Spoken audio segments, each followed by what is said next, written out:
Hey guys, welcome back to the Not Only Carrots show here on YouTube. I'm Leah and today I will be sharing with you my top 10 tips for baking the best loaf of bread possible. Alright, let's get started. Alright guys, before we begin, make sure you check out my ebook on my website, link down here and little thing up here. 15% off guys, 15 off as your discount code. Support this channel and I really appreciate it. Alright, tip number 10, double rise your bread. If you want to be cooking whole wheat bread or whole grain bread, a double rise is essential to get that lovely fluffy texture. Your first dough rise, you rise for about an hour, you're wanting to double the size of your bread dough, and your second rise is roughly 30 minutes, and that's after you've shaped it into your bread loaf or your bread rolls or your pizza base or whatever you're going to make with your bread dough. All right, tip number 9, make sure you don't over rise your dough. Bread dough is a little bit finicky, but once the yeast has finished rising, it just flops. And if you let it go for too long, it's going to make terrible bread. If your bread flops on that first rise, it's not so bad because you do have the second rise up your sleeve. But if you do the second rise and your bread flops, in other words, it rises too much and then it just deflates, it can't rise anymore, and unfortunately you cannot resurrect it. I've tried unsuccessfully. But what you can do is you can break off little chunks of that bread dough, flatten it out and fry it in some oil and have pan fried bread. It will taste like bread, but it won't be as fluffy as it would be if it were baked. Tip number 8 is cover your bread dough for that first rise. If you don't, your bread dough can start to dry out, and then for that second rise, it's going to have little bits and pieces in that dough that are kind of, dry, and it just doesn't cook very well. So make sure you cover it up. You can use cling wrap. Just put your bread dough into a bowl and cover it with cling wrap loosely so that if the bread dough does happen to rise above the top of your bowl, it's not going to hit that cling wrap and then deflate again because it doesn't have anywhere to go. Or you can use a damp tea towel. Okay, pretty easy. Tip number 7 is rise your bread dough in a warm place. This can be anywhere from a warm oven that's turned off. I used to preheat my oven to about 100 degrees Celsius. I'd turn it off. Then I'd put my bread dough in there covered already and I could rise 2 bowls in there. But I started to cook 3 loaves at once and I couldn't fit 3 bowls of bread dough in my warm oven. So some other suggestions are you can put your bread dough onto the veranda in the sunshine. You can put your bread dough even inside your car, obviously making sure it's in the bowl and covered up. But all of these places are warm places. Keep a timer on so you don't accidentally forget your dough. And yeah, it's a fun way to rise your bread. Tip number fridge. Tip number fricks. Is it 6? 6. Tip number 6, rise your bread in the fridge. I know you're thinking, hang on, you just said rise it in a warm place and my fridge ain't warm. Well, my fridge ain't warm either. My fridge is 4 degrees centigrade, okay? And yeah, you can actually, funnily enough, rise your bread dough in the fridge. Now, it's not going to take an hour. It's not going to take 2 hours. It's going to take between 12 and 16 hours to rise.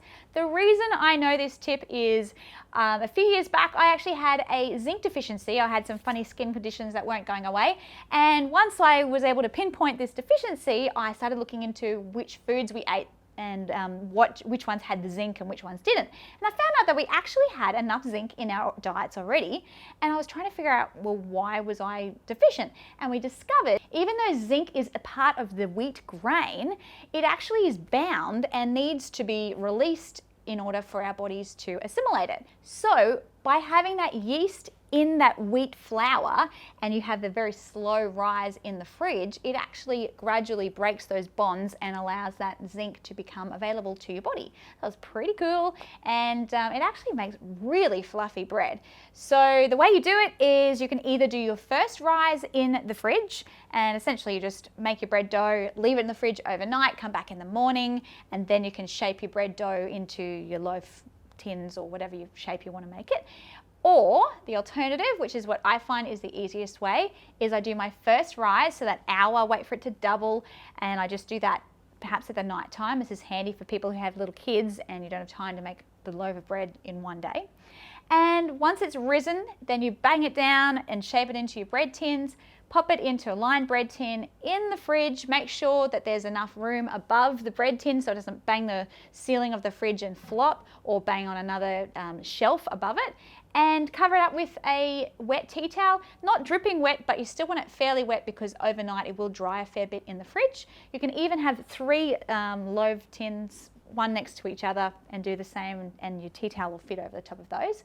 Just don't have your loaf tins too close together, because as they rise the dough can end up touching, and then when you gently pull them apart in the morning they can flop a bit and it won't be as nice. But yeah, and you just pop it in there at night and then come back in the morning and the bread dough should be the right height. If it's not quite as high as you think it could be, take it out of the fridge and leave it on the kitchen bench for a little while, uncovered, and it will perhaps rise a little bit further. It just really depends on how long you've left it in the fridge already. And yeah, and then you just bake it, and it's really cool. Really cool. Get it? Rise in the fridge. All right, tip number 5, do not make bread when it's raining. Now, I'm not meaning don't make bread in the rain, obviously bad idea. What I mean is just when the weather is really rainy and miserable, it just doesn't work. I don't know. Maybe it's the sad feelings of the rain and it just makes the bread not rise. I've tried and tried and tried to get bread to work when it rains. It doesn't rise, it's not happy, it's just sad, it wants the sunshine. Wait till it's sunny and then make your bread. Technically speaking, it's the high humidity and it's just too heavy, and I don't know, the bread just doesn't like it. So don't do it, just wait till the sunshine again. Tip number 4, I'm going to be Captain Obvious. Bake your bread in a preheated oven. Very simple tip.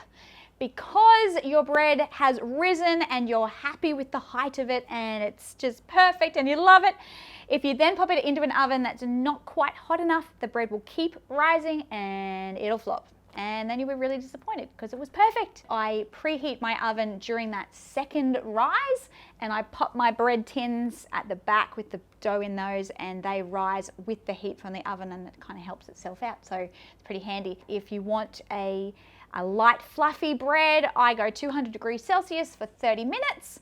But if you prefer a thicker crust or a darker crust, just bring your heat down a little bit and cook it for a bit longer. So it's just depends on your preference. I had a friend, a German friend, she loved having that really dark brown crust on hers, but we find that a little bit bitter and we prefer a lighter crust. So yeah, have a play around, but longer is going to give you a stronger, thicker crust, and shorter time but hotter is going to give you thinner and fluffier bread. Tip number 3, make sure you remove the cooked bread from the bread tins straight away.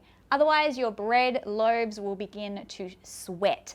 By that, I mean that the bread itself, because it's so hot, it starts to get wet in those tins. So if you tip it out straight away, you're avoiding getting it wet and sort of soggy on the outside. I've forgotten before or been in a rush and have left things in the oven, and it's just a real pain and it's not as nice. It's not like a cake where you have to leave the cake for 10 minutes, otherwise it will fall apart if you take it out of the tin. Bread is not like that. You can literally, be careful that you don't burn yourself, but you can literally just pull it out of the tin and it doesn't fall apart. Tip number 2, if your bread sounds hollow, it's ready. Once you've taken your bread out of the tins, you just get your hand and give it a smack on the bottom, and if it sounds nice and hollow, it's good to go.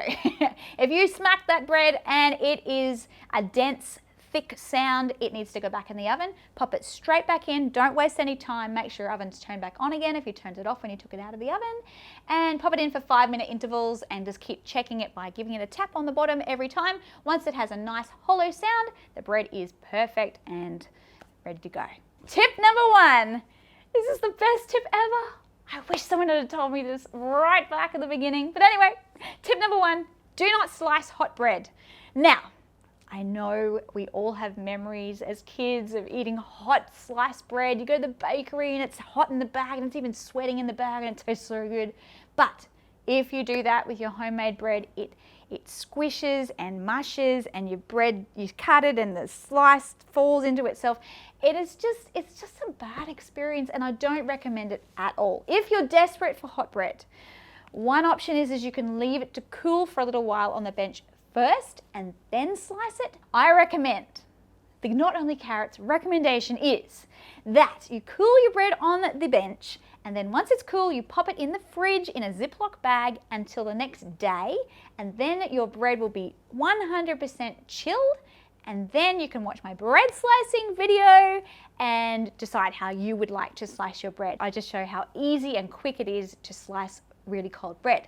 Now, if you love hot bread and you really want to have that bakery feel and you want the margarine to melt on there and da-da-da-da-da-da, you can take your cold bread, put it in the microwave for 10 to 20 seconds and it softens up very nicely. Even cook it on a low setting in a toaster and the same thing will happen. And you can even wrap the entire loaf up again and pop it in the oven for 20 minutes at around about 150 degrees Celsius, and it actually reheats that loaf and it comes out just as if it were freshly baked. Those are my 10 tips, guys, but you are lucky. Today we have a bonus tip. I know, it's so exciting. My daughter, the amazing Tamer, check out her playlist here. She just reminded me, if your bread is in the oven and it gets that beautiful crust on it, but your time isn't up yet, in other words, the bread's not quite cooked yet, but the crust looks right, get some alfoil, aluminium foil, and cover it up. You don't have to even press it around the tin, just place it over the top of the tin in the oven and it will stop cooking that top crust. I actually do this halfway through my cooking.